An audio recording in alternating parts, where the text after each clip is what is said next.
Hey folks, we're back with another video.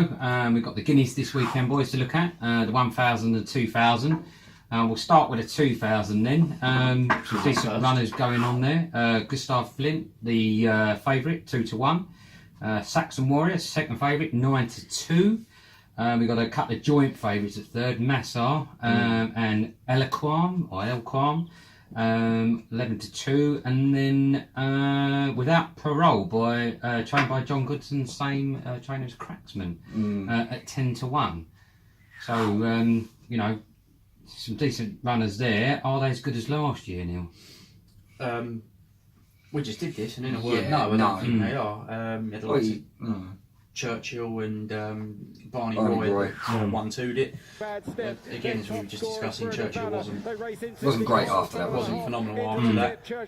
Barney Roy, to a better extent, had a good ascot. Had a very good ascot. But no, in a word, I don't think they are. Gustav Klimt obviously came back a couple of weekends ago and won the trial for this 2000 trial. He had to be ridden. Actually, I think he won it well enough. But he did have to be ridden. But he's a horse that seems to need a bit of get up and go, because I remember watching him last year. In fact, actually I was over in Ireland when he ran, and I believe it was the Curragh on the 2nd of July, and that race he seemed to get, he was in one position and seemed to be running really coming on strong, and then seemed to just get kind of taken over by another horse. Ryan Moore's had to pull him back and almost go the long way round.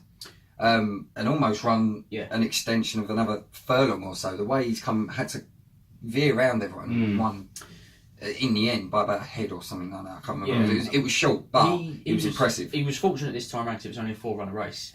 He's beat the likes of Imogen Kenya, US Navy flag, who I don't even think finished in the end. But still going. You know, some decent types. But again, he did have to work for it. I think in a bigger field he might have struggled to sort of find a gap and get out. But I think he's proven that he can.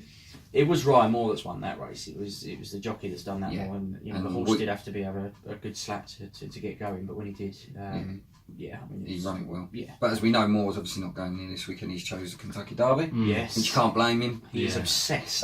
He wants that, and on Mendelssohn he's got a chance, a very good chance. He has. We know from Twitter today that he arrived at that. He wants to be the first European to win the Kentucky. So fair enough, he's got a better chance than most. He would say on his. If Ryan Moore turns up, Ryan Moore wins. He's one of those. He's a very. Although he has been taking a bit of a bashing the last couple of weeks, hasn't he? I mean, some of his rides, a lot of people, again, it's that whole jump with Ruby Walsh, people questioning his. I'm not saying it's the same. I'm not saying it's the same sort of situation, but sometimes you just feel with Ryan Moore, it depends who he's, or how other people see it. It depends who he's running for. It does. On what he'll get, and how he tries and stuff. So he's a very private fella. Like so keep yourself to yourself. He's all about the racing, and so if he fancies it on the day, then you know he can go and have a 4 or 5 timer quite easily. If he doesn't, like we've done, you back him heavily for an entire meeting and hate him by the end of it. So it's just one of those. But you and Dave had a few discussions about him. Someone at work we were speaking to, and I don't feel that. Again, it's just an opinion. It's not. I know probably bar maybe Dittori and people like that. There are very few jockeys that can do what Ryan Moore can do. He's absolutely phenomenal. We're aware of that. It's just not value for money, but you just feel like if he's on certain horses and he's out of the running straight away, ease it down. And that doesn't give a fair judgment on the horse, and obviously on the betting next time that changes that massively. Of course it does. And it will drift that up, and people go, "Oh, I saw what that done last time. I touched that with a barge." And then he goes and wins at 10s. But that's not necessarily his fault. I'm not saying that's his fault. It's that feeling people and all over Twitter and Facebook, everything. The last couple of weeks, it's been quite known that there's been a lot of more hating, not hating, but probably judging. Trolling, I believe the word. Whether it's right or wrong, people's opinion, they're entitled to it. But that's the general consensus at the moment. There's several Ryan Moores anyway, and it's just which one turns up. But again, I am of the opinion it depends who he's riding for personally. That's fair enough, I suppose. Horse that we did discuss that I'm very sweet on, and I'm looking to back sooner rather than later, Massar for Charlie Appleby. It looked impressive, didn't it? Very sweet on the Godolphin this year. We say that every season. If you go to a meeting and you back anything, with Godolphin on it, you're going to have 1 or 2 winners out of the day. Yeah, I've had a few myself. He won the Craven. They're home as well, Newmarket. Yeah, he won the Craven on the 19th. He beat he beat White Mocha, but he also beat Roaring Lion, who was actually odds-on favourite that day. For John Gosden. Flattered this season. This was supposed to be this race was supposed to be Roaring Lion putting a marker down for the Guineas at the weekend. And what we found was actually a new star in Massar, who actually won it going away. He came third, didn't he? Is that right? Roaring Lion came third, in the end. White Mocha for Ryan Moore got up for second. At 16s, Roaring Lion was 8-13 on that day. Massar won at 7-2. He's a 3-year-old. 14-1 you can get him with Betfred at the moment. With Massar? No, Roaring Lion. Absolutely. So again, if that was just a bad day at the office, then there's some value in that. He finished 2017 quite well.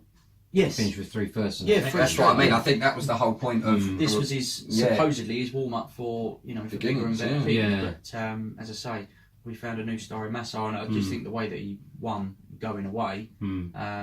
it was all over Twitter and stuff, wasn't it? It was fantastic. And like you say, you'll probably get the ground again, because let's be honest with you, it's not exactly brightened up so much as it. Been horrible. We had 4 days of summer, then it went. And we just had a deluge for the last 24 hours. So I mean, there not is. That I've gone about it at all work today. No, you dealt with it well. I mean, it was good when he won last, but I can see, it will dry up. But not greatly. It's supposed to get a little nicer. Yeah, so he might get the ground he wants, and he was, like you say, Massar was very impressive, and it's probably, I think, mine and your opinion, where our money will be going, especially at that price. That's my bet. No, that is my bet.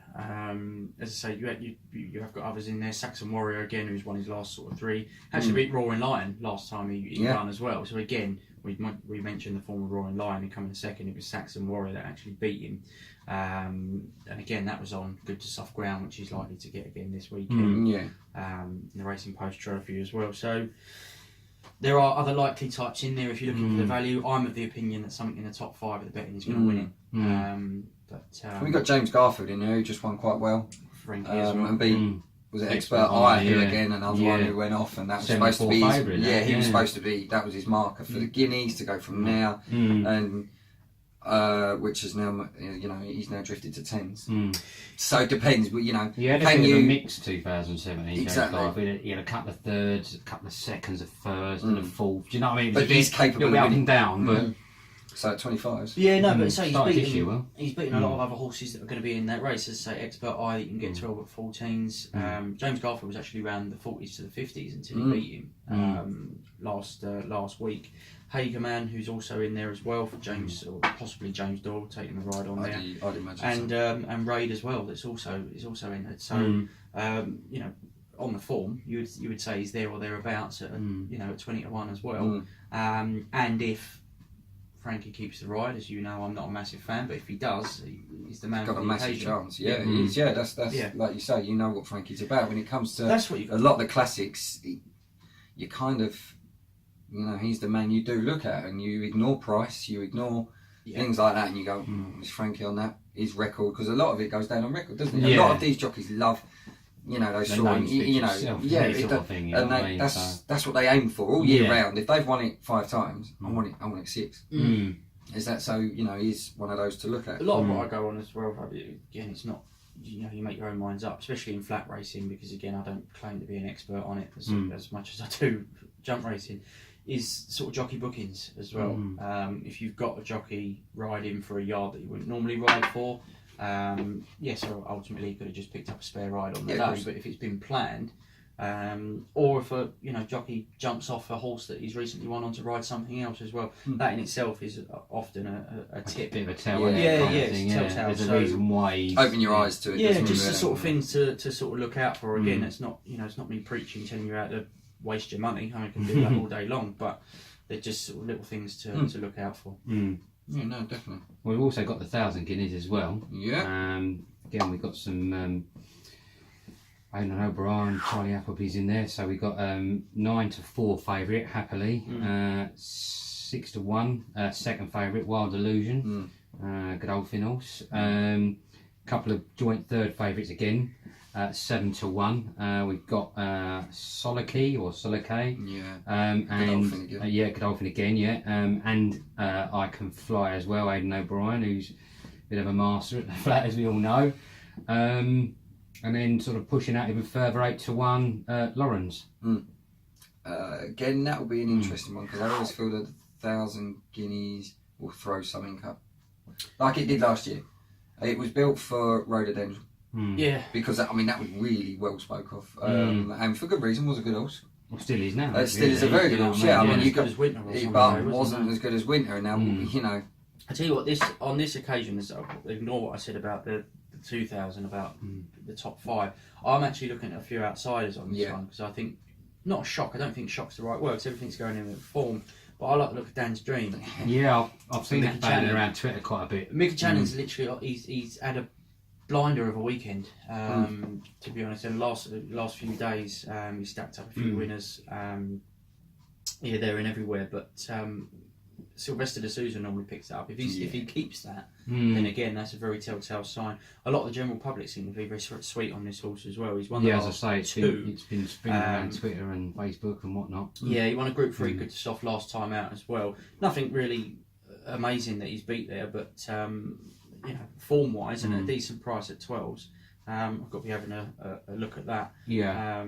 That's fantastic also, that sort of price. As you say, you know, and it's 12-1 with Betfred. Exactly, and like you say, one of those telltale signs that if the D'Souza does he stick that ride, he's another one of those jockeys that you know, Mr. Reliable. Yeah, he really is, and he puts it into the line. You know, he's never beaten, even at times when he is. You don't, you know, placings matter and stuff like that, and he puts it in till the end.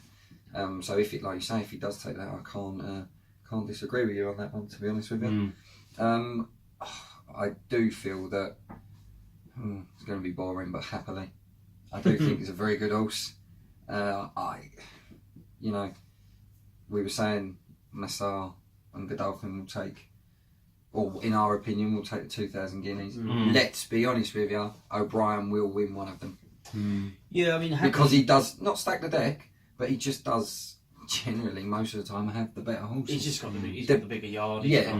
So you can't write them off. And out of what's he got, 3 in the race on that one?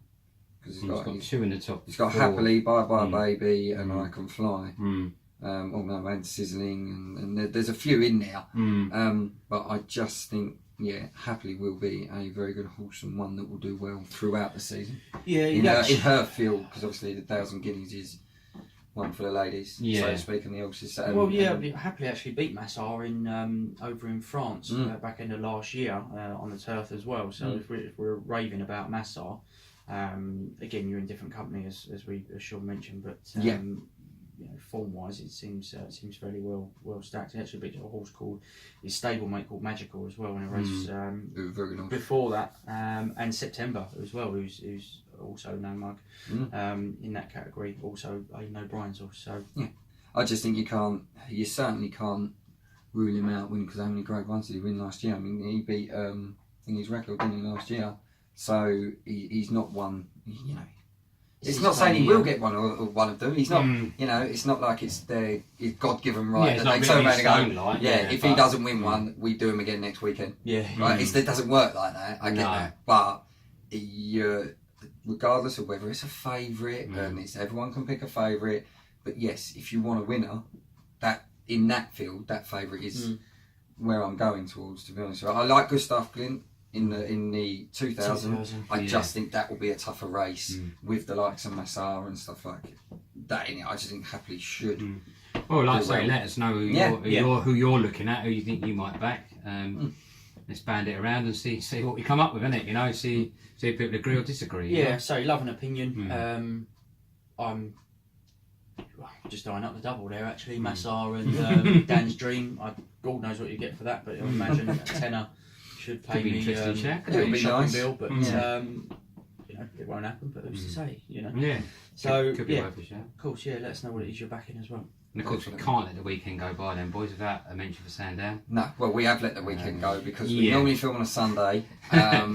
Due to delicacy. Yeah, yesterday being none of us in a real fit state. We'll call them circumstances. That's the word. We are filming on a Monday, and there is lots of tea and coffee being drunk. Lots. We've got through the working day just about, and we're feeling a little bit more human. But it was fantastic. It was, what a day. Oh, fantastic. From start to finish with the Parade of Champions and you know, the racing itself, I thought was some brilliant racing. Yeah, there was some good racing as well. But yeah, it was good. Big thing for me, as you know, probably from the other videos, that you know, first sort of decent, proper jump meet for me. Absolutely loved the place. We'll definitely be going back. Yeah, just a fantastic day. Just enjoyed every minute, from the banter of the early morning starting the train to the first beers in the pub, which were early. Yeah, which were early. Drink responsibly, but they were early. But yeah, you know, just enjoyed taking in the whole race course, and just really seeing what it's really like. You know, as I say, talking to a work colleague, and I've been to Lingfield. Now, don't get me wrong, not knocking it in any way, shape or form. Great little race course, blah blah blah. But walking out from inside to trackside at Sandown felt like you was walking into like a football stadium. It felt grandeur. It felt massive. Yeah, absolutely loved it. And obviously getting down by the rail as well and getting some footage, which we'll get up on the screen for you. We'll do your slideshow, some pictures if you look at the bottom of the screen. See a couple of the winners from this year, which was good to see. You know. Oh yeah. I think we've all agreed that Altior is possibly a cyborg rather than an actual animal. Just incredible. I think. Well, I was at the rail side when he bolted past, and to hear that sound, and that was just third or fourth time I've actually seen him up close now, and he just gets better and better every time. So I mean that was fantastic as well. Obviously, we had the news at the weekend. Katie Walsh and Nina Carberry. That was quite early in the day. Hanging up there. What did they hang up? What do they whip? Let's go with whip. Yeah. Actually, that sounds a bit funny. No, let's not do that. That's their choice. Up to their own decisions. The saddle. But yes, saddle, exactly. So, and then when Bryony Frost won as well, we were all fearing the worst, weren't we? So, they're all winning. Another winner, that's it, I'm done. Again. No, here we go again. But fantastic day. And a lovely goodbye. Yeah, we also paid, staff paying tribute because he's still with us, but the wonderful Q Card, who was, as we expected, was appreciated as a great steeplechaser, which he has been. As I say, 9 Grade 1 wins to his name, 33 races, absolute hero of the sport. And yes, I think so. Good to end on a little homage to the the great one himself. Yeah, definitely. But and also look forward to. Let's be honest with you, it will be a good summer of, you know, it doesn't just stop as much as we are as it doesn't stop there. It is continuing, and there will be some fantastic flat racing coming up. As I say, I mean, Royal Ascot is such a great event. You know, you have your Goodwoods, the Arc, the Guineas coming up, so it's still a lot to look forward to. First for me as well. Yeah, and it will be can't wait for that. All brought to you by us. We will be going to where we can. We'll get to as much as we can when we 100%. can. Keep tuned, keep in touch. And, absolutely. We'll leave you with a few highlights of the past season. Yeah, keep watching and we'll have a little look back at how the season went for everybody. Yeah, lovely. See you again next time. Thanks, guys. Bristol de May has strung them out the length of the home straight. He remains unbeaten at the track. Bristol de May, the king of Haydock, wins the Betfair Chase for Darryl Jacob, Nigel Twiston Davis, Simon Manier and Isaac Suede. Politolog comes in to take it, jumps in okay. Fox Norton is trying to hunt him down on the run-in. As they head up the hill, it's Politolog from Fox Norton. Fox Norton within a length now, but can he go by? Politolog is not stopping, and it's a 10th single creek for Paul Nichols as Politolog wins. Mike Spike, you'll have to stay on the straight and narrow because T for 2 down the outside is launching a challenge. This is the last. Mike Bates over 3 lengths clear and jumped it well from Double Shuffle, trying to spoil the party. Mike Bates all out. Double Shuffle a length in arrears.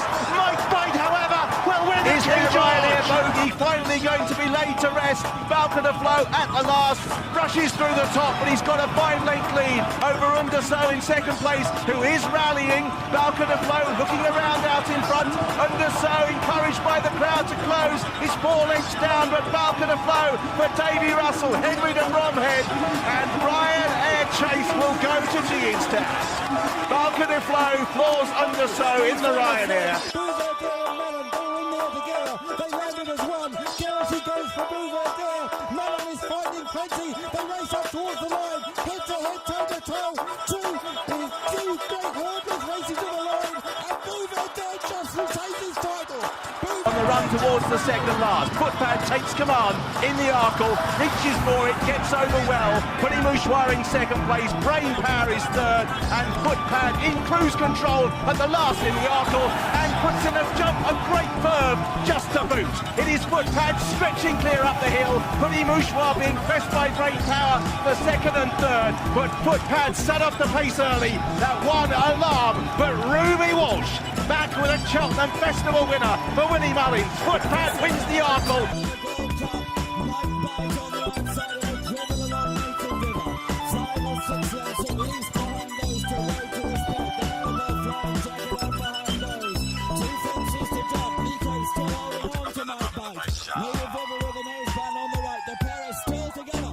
Second last, no touchdown. Right ahead towards the final fence. Mike Boat nearest to us. Under pressure, the far side is the brave Native River. The 22nd and final fence. Native River just in front. They might bite. Up the hill they come. Native River by a lump and a half to Mike Boat in second place. Native River is fending off the challenge of Mike Boat. They run towards the line. The brave and generous Native River in front. He's still holding on. He's in every yard. What a run. Tiger Roll now into the lead from Pleasant Company. Bless the Wings in third, then Annabelle Fly. There's the then clear from Valsalino and Gasline Boy. Tiger Roll by 3 lengths, and he's doing it easily. From Pleasant Company in second, they're 10 lengths away to Bless the Wings. Annabelle Fly's back in fourth as they run now towards the elbow, and it's Tiger Roll who's out in front under Davy Russell, the oldest rider in the race. He sends his mount clear at the elbow by 5 lengths to Pleasant Company in second, Bless the Wings in third, then Annabelle Fly. They're halfway up the running though, and it's Tiger Roll under Davy Russell for Gordon Elliott. He'll win his second national if he can see out the final 100 yards. Pleasant Company's gaining ground. Tiger Roll seeing it out. Tiger Roll, maybe just from Pleasant Company at the line.